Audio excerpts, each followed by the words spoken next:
Ahora vamos a meternos en otro tema. Esto tiene que ver con la salud, con un avance inédito. Descubren en Argentina una molécula que protege el hígado ante la hepatitis fulminante. Está con nosotros el doctor Juan Miguel Vallofina. Él es investigador adjunto del CONICET, codirector del estudio realizado en el Laboratorio de Patología Experimental y Terapia Génica del Instituto de Investigación en Medicina Transnacional de la Universidad Austral CONICET. Doctor, ¿cómo te va? Fernando Galván te saluda, buen día. Hola, buen día Fernando, ¿cómo estás? Bien, muy bien. Bueno, a ver, normalmente la hepatitis en la Argentina siempre la hemos mirado con cuidado, ¿no? Acá en Salta las autoridades permanentemente, las autoridades sanitarias permanentemente nos están recordando que invitemos a la gente a que se vacune, a buscar la prevención y demás. Y ustedes están trabajando justamente en lo que es la protección del hígado ante estos casos. Sí, en realidad la hepatitis fulminante es un cuadro mucho más severo que una hepatitis, Uh ¿no? -huh. Que puede cursar muchas personas y que son los que normalmente, como bien vos decís, hay que uno tratar de cuidarse respetando el calendario de vacunación y teniendo las vacunas correspondientes. En el caso de la hepatitis fulminante, lo que ocurre es que en lugar de ser simplemente un proceso de inflamación y de daño en el hígado, que es medianamente contenido y que va a poder resolverse, en principio en la mayoría de las personas, hay un pequeño conjunto de personas o de pacientes que lo que pasa es que el daño es muy grande, ¿no? Uh O -huh. sea, que se destruye demasiado del hígado al mismo tiempo. Y eso lleva a una situación que pone en riesgo la vida. Eh, y tal es así que en un porcentaje que es más o menos la mitad de los pacientes va a ser requerido un trasplante. Eso es cuando la hepatitis se convierte en una hepatitis fulminante, no es Uh un -huh. cuadro hiperagudo, muy rápido, muy agresivo contra el hígado, que puede ocurrir no solo por los virus, que son los que nos protegen las vacunas, sino también por ingesta de fármacos Uh -huh. o sobredosis de fármacos, o hepatitis autoinmunes. Ajá. Miguel, y esta situación que ustedes empiezan a investigar, se meten en el laboratorio, ¿qué los dispara a hacer este tipo de investigaciones? ¿Algo les llama la atención en Perdón, Fernando, se está mezclando con otra radio. A ver, vamos a ver si ahí me estás escuchando mejor ahora. Hola. Hola, hola, ¿ahí me escuchás? Yo a vos no te escucho, te puedo ver los labios nomás, pero recién se metió como otra Se emisora. había... A ver, ahí vamos a revisar la comunicación, la conexión. Ahí Ahora te sí, escucho de vuelta. ahora Ahora sí, sí, bueno, perfecto. ahí estamos, Sí. ahora sí, entonces. Te decía, Juan Miguel, ¿qué los disparó a ustedes a sentarse en el laboratorio a investigar esta situación? Hay algún disparador, hay algún denominador común que los motivó a ustedes a sentarse y a llevar adelante la investigación?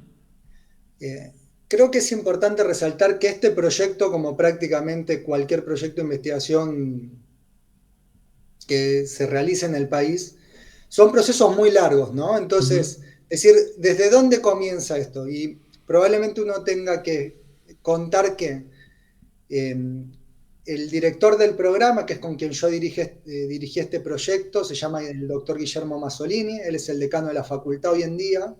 Él inició este laboratorio en el año 2005 Uh -huh. y es médico clínico, hepatólogo, su especialidad es hepatólogo, ¿no? Entonces se dedica a enfermedades del hígado.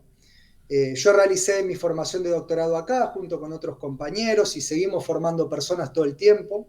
Uh -huh. Y entonces trabajamos en patologías hepáticas, por eso es que terminamos trabajando en falla hepática aguda. En el laboratorio no solo trabajamos en falla hepática aguda, también trabajamos en cirrosis, Uh en -huh. tumores de hígado y en tumores gastrointestinales, en la enfermedad del hígado graso, que ahora está bastante de moda escucharla por ahí. Sí. Eh, entonces, el primer punto disparador o el punto común es que, como Guillermo era hepatólogo, prácticamente todas las personas que nos hemos formado en su laboratorio, nos hemos formado en el área de la hepatología experimental. Uh -huh. Entonces, ese es el primer punto. Después, en lo personal, yo venía trabajando mayoritariamente en cáncer. Y por eso en alguna de las notas de difusión dice que era una molécula que inicialmente se demostró su utilidad para tratamiento de algún tipo de tumores, siempre en el contexto experimental, ¿no? O sea, Sí. eso es importante siempre aclarar.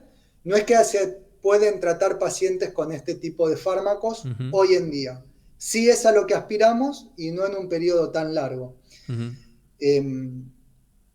Entonces, el hecho fue que encontramos, cuando estudiamos la droga en cáncer de hígado, que además de reducir el tamaño tumoral, estaba reduciendo el proceso inflamatorio que ocurría en ese hígado. Y eso nos llevó a pensar que tal vez en alguna enfermedad que tuviera un componente inflamatorio muy importante, pudiera llegar a funcionar. Y eso nos lleva a la hepatitis o la falla hepática aguda, Claro. ¿no? O la hepatitis fulminante. Entonces fue un link, pero son procesos que estamos hablando de 20 años de historias del laboratorio, 10 años que trabajamos con este blanco terapéutico y 5 años que trabajamos propiamente en este proyecto. Y junto con la gente del INTI, que es la doctora Comín del INTI, es la doctora que desarrolló inicialmente este compuesto. Con ellos estamos diseñando una nueva familia de moléculas y estamos planteándonos dentro de 2 años, si todo sale bien y conseguimos el financiamiento del sector privado, porque estos ya son volúmenes de financiación que hacen falta muy altos, poder llegar a empezar a probarlos en pacientes, ¿no? Y después hay todo un proceso de estudios clínicos en pacientes que también va a llevar sus buenos años. Pero bueno, es un camino muy largo que tal vez la gente no es consciente, que lleva 20 años tal vez, desde que uno tiene la idea hasta que logra hacer que una droga se apruebe para que esté disponible para el público en general, ¿no? Sí, creo que tuvimos alguna noción en medio de la pandemia cuando el proceso de vacunas, ¿no? Pero la gente no, coincido con lo que decís, la gente no valora la cantidad de tiempo que se lleva adelante la investigación y todos los procesos que lleva adelante la investigación hasta que finalmente se puede llegar al medicamento y de consumo bajo receta o indicado por los médicos, ¿no? Sí, es un periodo, es un proceso muy largo y con muchos lugares donde puede fallar y hay que volver a empezar. O sea, ojalá uno tuviera una especie de, no sé, de bola mágica que le permitiera saber por dónde exactamente ir el camino. Eso fue lo que pasó en el COVID. En el caso de las vacunas de COVID, se conocía, había una experiencia muy importante en vacunas. Se sabía qué era lo que había que hacer. Las vacunas, tanto las de ARN mensajero o las de los adenovirales, tenían un desarrollo muy importante. Y entonces eso permitió que el proceso fuera mucho más rápido y acelerado. Y además estaba todo el dinero puesto para que eso saliera muy rápido, ¿no? Entonces los procesos fueron muy rápidos. Imagínate que para la falla hepática fulminante estamos hablando de potencialmente unos 50.000 casos al año en el mundo que podríamos tratar, tal vez algunos más, aunque no sería la única indicación para el fármaco, ¿no? Tendríamos otros más, pero cuando uno piensa en eso es mucho más difícil. En el caso de la vacuna de COVID, había 8.000 millones de personas que tenían que ser vacunadas. Cuando yo te preguntaba recién qué disparó, digo, ¿no? Porque uno trata de hacer también prevención de todo esto y a veces es muy común que el ciudadano diga, el corazón lo cuidan, las vías respiratorias se cuidan, por ahí los riñones, y el hígado es como queda en un segundo lugar, ¿no? Y muchas veces, a veces no hay sintomatología que despierte que algo está fallando. Hasta cuando es muy tarde. Exactamente. Ese es el problema. El problema es que cuando llega a ser muy tarde, la sintomatología aparece. El tema con el hígado es que el hígado es un órgano con una gran capacidad de regeneración. Para que se puedan dar una idea, uno es capaz de, si fuera necesario, sufrir una resección en la que le saquen 2/3 partes del hígado, y sin embargo el hígado se recuperaría completamente y volvería a su tamaño normal en una persona sana. Entonces, Para que el hígado realmente no pueda recomponerse o regenerarse, uno tiene que llevar la situación a un extremo. Uh-huh. Pero claro, esos extremos llegan, ¿no? O sea, la cirrosis es Claro. un caso de ello, que es una enfermedad crónica en el cual se va dañando el hígado sistemáticamente durante años, puede ser por ingesta de alcohol, por una hepatitis viral no resuelta, y eventualmente se llega a la cirrosis donde el hígado pierde su estructura normal y deja de funcionar correctamente. Ahora, aún en esa situación el hígado funciona más o menos, digamos, una persona cirrótica sigue funcionando, pero obviamente si hay una complicación sobre esa cirrosis, entonces la situación se convierte en mucho más compleja. Uh-huh. Entonces yo creo que por eso un poco pasa, pero eso no quiere decir que uno no deba cuidar el hígado, digamos. Uno debe ser mesurado en las ingestas de alcohol que uno hace, si, como vos dijiste, vacunarse para tratar de no tener hepatitis, si uno tiene una hepatitis C, hacer los tratamientos correctos, digamos. Por eso es toda una especialidad de la medicina. Exactamente. Digo, y en la situación en la que estamos, o ante esta situación vos decías, creo, de una hepatitis fulminante, la solución hoy, entre comillas, es el trasplante. Hay un subtipo, un conjunto de pacientes muy pequeños que tienen una hepatitis fulminante causada por fármacos. Uh-huh. Es un método muy común de suicidio en los países del primer mundo, en los países desarrollados, donde hay una pequeña ventana temporal de 8 horas donde se puede dar un tratamiento que se llama N-acetilcisteína, que es un fármaco también, que logra disminuir el daño, contener el daño, y después con sostén las personas logran transcursar la enfermedad sin una necesidad de un trasplante. Pero más o menos la mitad de los pacientes va a necesitar un trasplante. ¿Está bien? Entonces, si uno puede mejorar la ventana terapéutica hasta que es la necesidad del trasplante, porque aunque acá el Incucay funciona muy bien, obviamente hay personas que no llegan a recibir el trasplante. La persona que tiene una falla hepática aguda fulminante queda primero en lista de espera, o sea que en principio entre 2 y 3 días lo van a poder trasplantar, pero 2 días y 3 días hay mucha diferencia en estas personas. Entonces, si uno logra hacer que en vez de 2 y 3 pueda hacer una semana, también es bueno.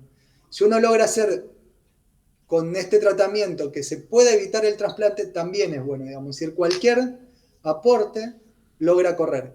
Y después se encuentra esto que te hablaba hoy sobre los pacientes cirróticos. Claro. No está publicado acá, pero también proponemos que serviría para algo que se llama falla hepática aguda sobrecrónica, que es una complicación de la cirrosis que es muy letal, y que también la droga por ahí serviría para atenuar. Me surge una pregunta. Hablabas vos de causado por fármacos. ¿La automedicación podría determinar también una situación de estas? Obviamente es una sobredosis, ¿no? Pero claramente es algo a lo que uno se puede llevar. No voy a mencionar el fármaco por una cuestión de ética. No, seguro. Me parece que no corresponde. No corresponde, no. Pero básicamente es un fármaco de uso muy común, pero que si uno consume en cantidades altas de un, digamos, todo junto y en un momento, eso puede llevar a este caso. Entonces, me parece que no hay que ponerle el nombre al fármaco, simplemente saber que esas situaciones se dan y que en esos casos hay un tratamiento, pero obviamente con una ventana terapéutica de 8 horas, que es muy corta. Exacto. Además, la prevención es lo primero, entonces sirve para combatir esto de la automedicación. No hay que tomar medicamentos si no está recetado por el médico. No hay que tomar medicación sin prescripción médica, eso está claro. Exactamente. Juan Miguel... Ni siquiera los fármacos de venta libre. Exacto, tal cual. Y la última, en este contexto de crisis que vivimos, ¿no? De crisis, pero también de descrédito hacia los investigadores, de descrédito hacia el CONICET. Vos sos un investigador adjunto del CONICET.